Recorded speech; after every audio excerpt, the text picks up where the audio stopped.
네, 고등부 여러분 안녕하세요. 네, 주일예배 오신 여러분들 진심으로 환영합니다. 네, 지금 이 시간 온 마음을 다하여 하나님께 찬양을 올리도록 하겠습니다.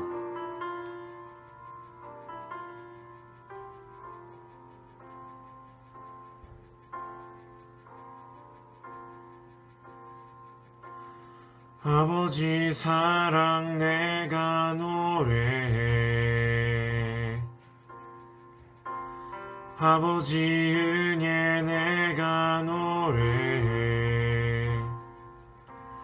그 사랑 변함없으신, 거짓 없으신, 성실하신 그 사랑, 상한 갈대 꺾지 않으시는, 꺼져가는 등불 끄지 않는 그 사랑, 변함없으신, 거짓 없으신, 성실하신 그 사랑,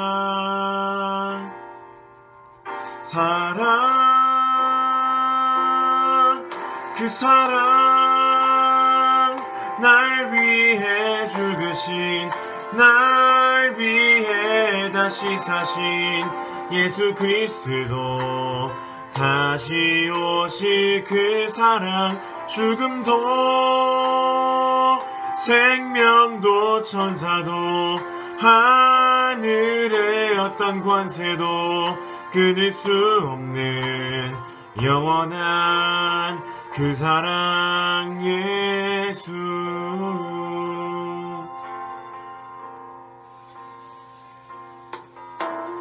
아버지 사랑 내가 노래해,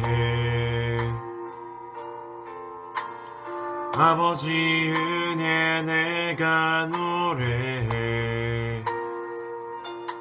그 사랑 변함없으신, 거짓 없으신, 성실하신 그 사랑, 상한 갈대 꺾지 않으시는, 꺼져가는 등불 끄지 않는 그 사랑, 변함없으신, 거짓 없으신, 성실하신 그 사랑,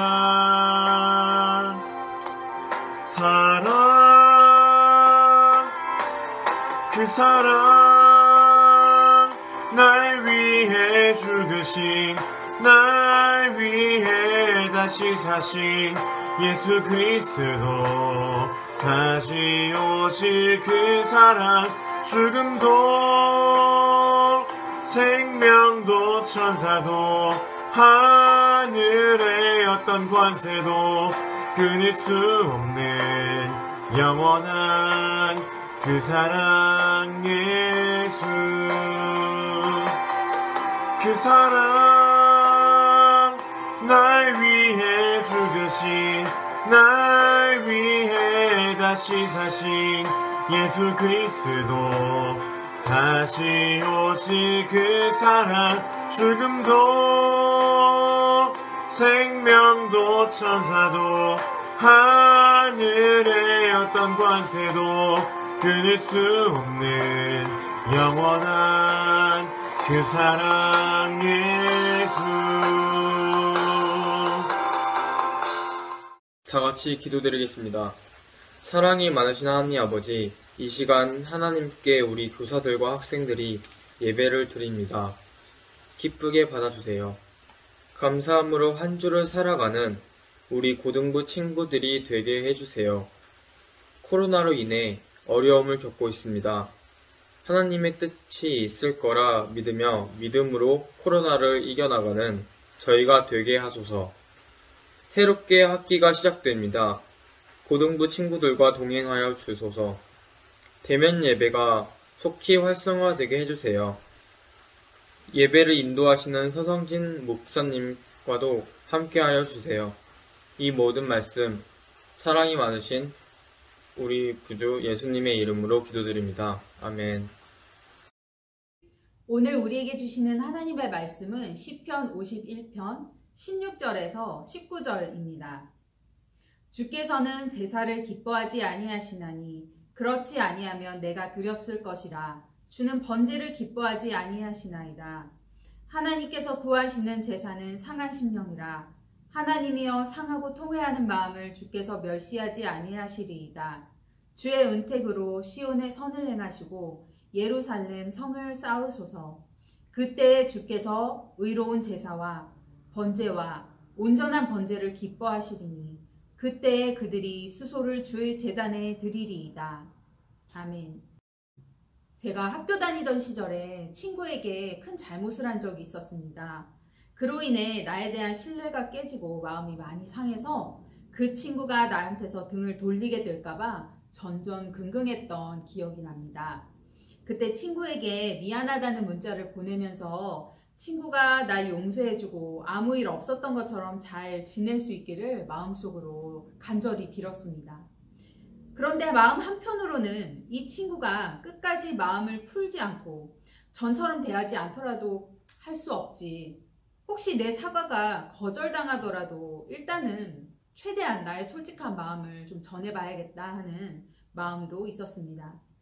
왜냐하면 용서를 비는 사람의 입장에서는 상대방이 호의를 베풀어 나를 용서해 주길 기다리는 수밖에 없기 때문이죠. 하나님께 잘못을 빌고 용서를 구하는 처절한 마음이 이 시편 51편에는 아주 잘 드러나 있습니다. 성경책을 보면 시편 51편 옆에 다른 색깔의 글씨로 효제어가 적혀 있는데요.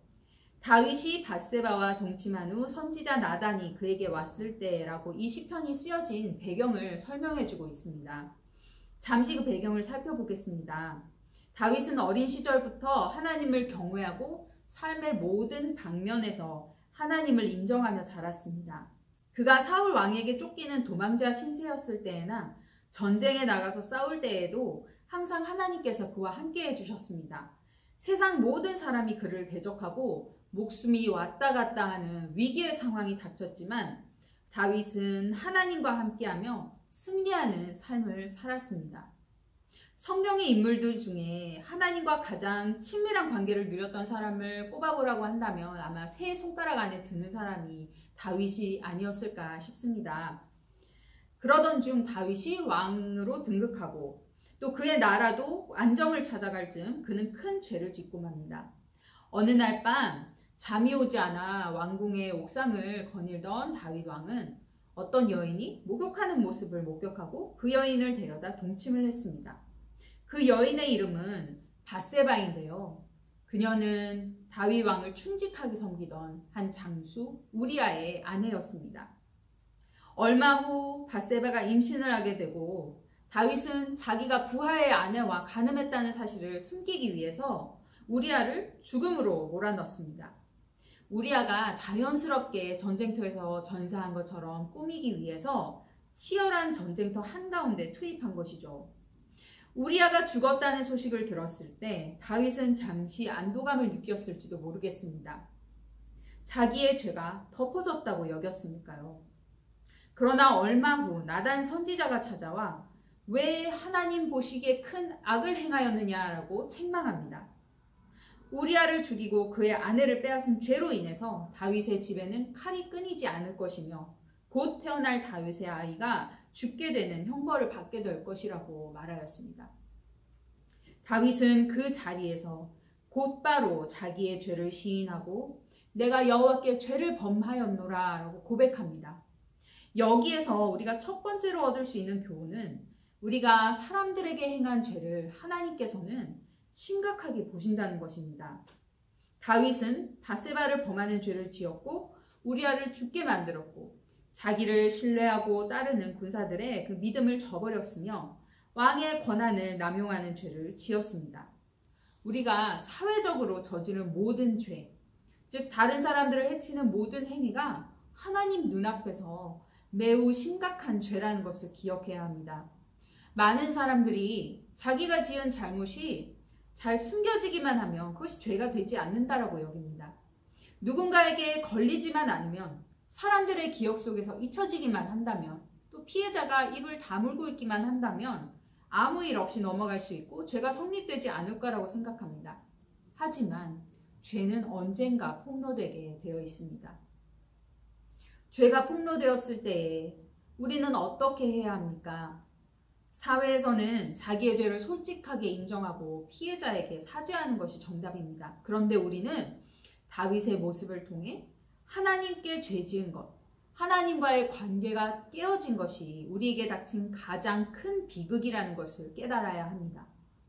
하나님 앞에 죄를 지었지만 그것을 진정으로 뉘우치지 못하고 하나님과 점점 멀어지다가 결국 파멸의 길을 가게 된 사울 왕의 이야기를 우리는 너무나 잘 알고 있지 않습니까? 사무엘 선지자가 그에게 불순종의 죄를 지적했을 때에 사울은 진정으로 뉘우치지 않았고 오히려 사람들의 앞에서 자기의 위신과 명예가 실추될 것을 염려했습니다. 곧바로 하나님 앞에 내가 죄를 지었습니다 라고 고백한 다윗의 이 즉각적인 회개와 달랐습니다. 사울 왕은 죄의 결과로 자기가 겪게 될 손실과 피해를 먼저 걱정했던 거예요. 사실 진짜 죄의 심각한 문제는 하나님과의 관계 단절에 있는데 말이죠. 진정한 회개는 자기의 자존심과 평판에 해를 끼치고 또 그로 인해 많은 것을 잃게 되더라도 충분히 내가 그 대가를 치르겠다 하는 마음으로 용서를 구하는 데에서 시작됩니다. 이제 다윗의 회개가 우리에게 어떤 교훈을 주는지 알게 되었으니 이 회개의 문제와 예배가 어떻게 연결이 되는지를 좀 살펴보길 원합니다. 제가 오늘 말씀의 제목을 예배는 찢는 것입니다 라고 지어봤거든요. 우리가 오늘날 훌륭한 예배를 생각할 때에 예배의 올바름, 웅장함, 또 은혜가 되는 말씀과 찬양 이런 것들을 떠올리는데요. 다윗의 시대에는 하나님 앞에 제물을 드리는 것을 바른 예배로 생각했습니다. 솔로몬의 일천번제가 기록된 말씀을 보면 그 제단을 통해서 하나님을 향한 열망이 표현되었고 또 그것을 하나님께서 기뻐하셨다는 평가가 나옵니다. 하지만 하나님은 많은 제물을 원하시는 분일까요? 그것이 하나님이 기뻐하시는 예배의 표준이라고 할 수 있을까요? 다윗의 시편은 그렇지 않다고, 하나님께서 진정으로 원하시는 것은 다른 데 있다고 말하고 있습니다. 시편 51편 17절을 다시 한번 읽어보겠습니다. 하나님께서 구하시는 제사는 상한 심령이라. 하나님이여 상하고 통회하는 마음을 주께서 멸시하지 아니하시리이다. 하나님께서 구하시는 제사라는 것은 하나님께 드릴 제물, 하나님께서 진정으로 받기를 원하시는 제물이 무엇인가 하는 것을 말합니다.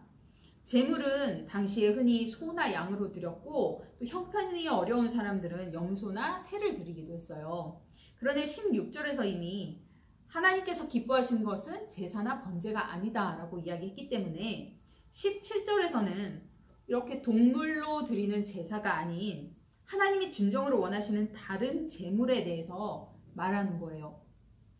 즉 하나님이 받고자 하시는 것은 우리의 상한 심령이라는 것을 얘기하는 거죠.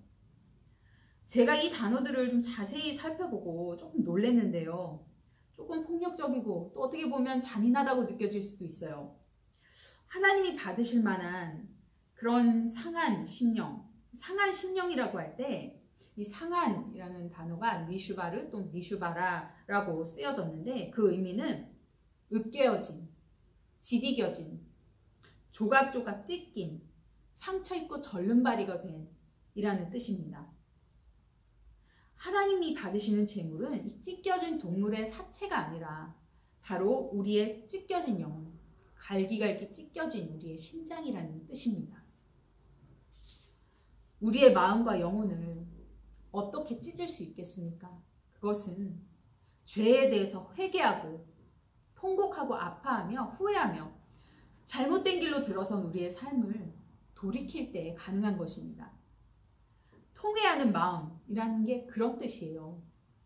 예수님은 마가복음 9장 43절에서 만일 내 발이 너를 범죄하게 하거든 찍어버리라. 다리 저는 자로 영생에 들어가는 것이 두 발을 가지고 지옥에 던져지는 것보다 나으니라 라고 말씀하셨습니다. 한 번도 하나님의 책망 앞에서 꺾여 본 적이 없이 승승장구하는 것이 낫겠습니까? 아니면 하나님의 책망 앞에 매번 무릎 꿇더라도 이 하나님과의 관계를 온전히 붙잡고 영원한 하나님의 나라에 들어가는 것이 낫겠습니까? 당연히 후자겠죠. 우리는 가장 소중한 것을 붙들어야 합니다. 예배 가운데 나아갈 때 하나님의 책망이 마치 우리 다리를 쳐서 부러뜨리고 내 마음을 찢는 것 같은 고통을 주더라도 기꺼이 경청하고 회개하겠다는 마음을 가지고 주님 앞에 나아가는 것이 바로 예배의 마음인 거예요. 하나님은 우리가 많은 재물을 바치기를 원하시는 것이 아니라 내 자존심과 보호 본능을 내려놓고 잘못을 뉘우치며 나아오기를 원하십니다. 그 결과로 내 마음과 멘탈이 너덜너덜해지고 나의 평판이 타격을 입더라도 그 상태로 하나님의 용서하심을 기다리는 마음으로 나아가는 거예요. 다윗의 말은 그런 우리들에게 담대함을 줍니다. 그가 아는 하나님은 상하고 통회하는 마음을 가지고 예배하러 나아오는 자들을 외면하거나 미워하지 않으시고 한없는 용서와 자비의 마음으로 용서해 주실 것이라는 것을 약속하고 있습니다. 우리 인생에 꼬여있는 많은 문제들이 있을 것입니다. 가까운 사람들 간에 불화가 있을 수도 있고요. 고쳐지지 않는 나쁜 습관 때문에 내 인생이 참 힘들 때도 있고요. 또 원망과 미움으로 가득한 생각들 또는 어떤 원인은 알 수 없는 여러 가지 문제들이 산재해 있어요. 그런데 하나님 앞에 나아와서 정직하게 내 잘못을 인정할 때 하나님과 나 사이의 관계가 풀리고 다른 문제들의 실마리가 풀리게 될 것입니다. 하나님께 모든 것을 맡기는 것, 그것이 바로 진정한 예배의 자세입니다. 우리가 하나님 앞에 예배할 때 기억해야 할 것이 또 한 가지가 있습니다. 그것은 사랑과 신뢰로 하나 되었던 관계가 깨어졌을 때 그 깨어진 관계를 회복하기 위해서 누군가의 대가 지불이 필요하다는 것입니다. 우리가 용서와 화평을 누리기 위해서는 대가를 지불하는 이 고통스럽고 지난한 과정들을 겪어야 해요. 하나님이 원하시는 재물은 상한 심령이라는 이 말씀 앞에서 우리는 우리의 찢겨짐으로도 감당이 안 되는 이 죄의 문제를 예수 그리스도께서 해결하셨다는 것을 믿고 나아가야 합니다. 이스라엘 백성들은 자기들의 죄를 속죄하기 위해 성전에 나아갈 때 그 성전 안에서 풍기는 피 냄새, 재물을 태울 때 나는 그 고기 타는 냄새, 성전 위로 피어오르는 연기를 보면서 누군가 나 대신에, 그 누군가는 이제 동물이겠죠. 그 제물로 바친 그 동물이 나 대신에 죽었구나, 나 대신 희생되었구나 하는 것을 생생하게 보고 목격했습니다. 그렇다면 우리들이 예배의 자리에 나올 때 바라봐야 할 것은 무엇일까요? 바로 십자가입니다. 우리는 십자가를 바라볼 때 누군가가 나 대신 찢김을 당했다, 누군가가 나 대신 으깨어짐을 당했다라는 것을 바라보며 그분의 공로 때문에 하나님 앞에서 내가 죄사함 받았다는 확신을 얻고 나아가기를 소망합니다. 예수님은 우리를 대신하여 찢기셨고 못 박히셨고 하나님의 진노를 그의 육신에 고스란히 받으셨습니다. 우리 모두가 십자가를 바라보면서 그곳에 달린 어린 양 예수님을 찬양하고 감사하며 예배할 수 있기 원합니다. 이제 주님 앞에 통회하며 뉘우치는 다윗의 후예들인 우리들은 하나님이 우리를 만나주시는 예배의 자리가 온전히 회복되기를 소망하며 나아갑시다. 시온과 예루살렘이 말하는 바가 바로 그것입니다. 세상에서 넘어지고 죄에 걸려 쓰러져도 다시 한번 하나님의 긍휼을 구하며 나아갈 수 있는 그 예배의 자리가 우리의 삶의 중심에 굳건히 자리 잡게 하여 주시옵소서라고 간구하며 나아가길 원합니다. 이번 사순절을 지내면서 우리가 말씀도 하루에 한 구절씩 읽고 쓰고 또 묵상하는데요. 중요한 것은 그냥 그것을 읽고 체크했다, 그걸로 만족하는 것이 아니라 그 묵상을 통해서 또 하루하루의 실천을 통해 하나님을 더욱 사모하고 우리의 예배가 회복되는 데 있습니다. 하나님과 우리의 관계가 사회적 거리두기와 방학기간 동안에 참 많이 허물어졌습니다. 다시금 이 예배의 본질을 회복하고 멀어졌던 하나님과 우리의 관계가 다시 복구되기를 원합니다.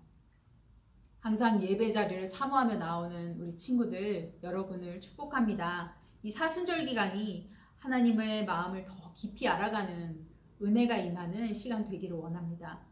또 예배 생활이 좀 무너진 친구들 있겠죠. 그 친구들에게는 이 사순절 기간 동안 예배가 회복되기를 간절히 소망하고 축복합니다. 예배는 하나님이 우리를 살리시는 시간입니다. 여러분 모두가 하나님의 능력과 은혜를 경험하시기를 간절히 축원합니다. 기도하겠습니다. 하나님 아버지, 하나님과 가장 가까웠던 다윗도 잠깐의 방심으로 죄를 짓고 하나님과 멀어졌습니다. 하지만 참회하며 하나님께 나아갈 때에 주님의 용서하심의 은혜를 얻을 수 있었습니다. 우리에게도 은혜를 내려주셔서 이 예배의 자리가 삶을 돌이키고 회복되고 하나님이 주시는 기쁨을 누릴 수 있는 예배되게 하여 주시옵소서. 예배당의 십자가를 바라볼 때마다 우리를 살리기 위해 대신 대가를 치르신 예수 그리스도를 기억하게 하여 주시옵고 죄를 멀리하고 죄를 미워하는 거룩한 자녀들로 거듭나게 하여 주시옵소서. 이번 사순절을 지나면서 우리 고등부 공동체가 예배의 생활을 회복하고 예배를 통해 우리를 살리시는 하나님의 사랑을 경험하게 하여 주시옵소서. 하나님이 기뻐 받으시는 회개하는 심령을 가지고 나와 구원자이시며 능력 많으신 하나님께 영광 올려드리기를 원합니다. 우리가 살아가는 이 세상이 미움과 폭력으로 가득 차 있는 것을 봅니다. 하나님은 이 세상을 참 아름답게 만드셨지만 우리 인간들이 하나님을 멀리할 때 우리 안에 다툼과 부패와 죄악이 일어날 수밖에 없음을 고백합니다. 우리에게 하나님의 선한 능력으로 채워주시고 용기를 주시옵소서. 주님 앞에 예배를 통해 회복된 우리들이 세상 속에서 사랑과 평화를 증거하는 빛의 자녀들 되게 하여 주시고 하루하루의 일상 속에서 하나님께서 회복의 역사를 일으키시는 것을 소망하고 목격하고 기뻐하며 바라보는 우리들 되게 하여 주시옵소서. 이번 한 주간도 주님 말씀 안에서 승리하며 살아가길 간구하오며 예수 그리스도의 이름으로 기도합니다. 아멘. 이제는 우리 구주 예수 그리스도의 은혜와 아버지 하나님의 거룩하신 사랑과 성령의 교제하게 하심과 감동하게 하시는 역사가 깨어진 심령을 가지고 나아가 온전한 예배를 드리기 원하는 모든 고등부 지체들 위해 그리고 이 교회와 이 나라 위에 영원히 함께 하시기를 간절히 축원하옵나이다. 아멘.